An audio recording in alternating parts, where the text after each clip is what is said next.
राधे राधे। क्या आप भी अपने ऐसे किसी मित्र को जानते हो जो संस्कृत व्याकरण पढ़ने में ज़्यादा अपनी रुचि नहीं दिखाता है और बोलता है कि क्या रखा है, जैसे हिंदी पढ़ते हैं वैसे संस्कृत भी पढ़ लेंगे, उसमें कौन सी नई बात। तो उसको ना ये वाला श्लोक सुना देना और उसका अर्थ बता देना।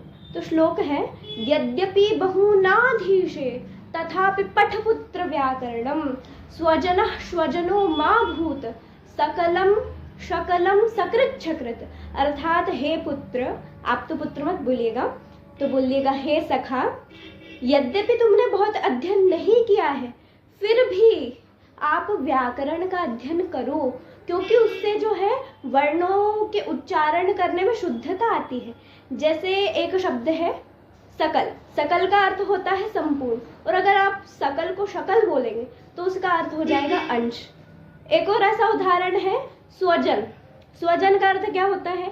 आत्मीय जन। और वही आत्मीय जन या स्वजन को जब अपन स्वजन बोलेंगे तो उसका अर्थ पूरा ही परिवर्तित हो जाएगा और उसका अर्थ हो जाएगा श्वान अर्थात कुत्ता। वैसे ही एक उदाहरण सकृत। सकृत का अर्थ होता है एक बार, और अगर अपन सकृत को शकृत बोलेंगे तो उसका अर्थ हो जाएगा विनष्टा। तो अगर आप व्याकरण नहीं पढ़ते हैं तो ऐसे अशुद्ध अशुद्ध शब्द बोलेंगे, और जब आप व्याकरण पढ़ लेते हैं तो आपका उच्चारण एकदम शुद्ध हो जाएगा। और उच्चारण के शुद्ध होने के साथ साथ आप जब भी कोई संस्कृत के गद्य पद्य देखेंगे या पढ़ेंगे तो आप उसको आसानी से समझ सकते हैं और किसी और को भी समझा सकते हैं। इसलिए यद्यपि कुछ भी ना पढ़ा हो फिर भी व्याकरण तो पढ़ना ही चाहिए, ठीक है।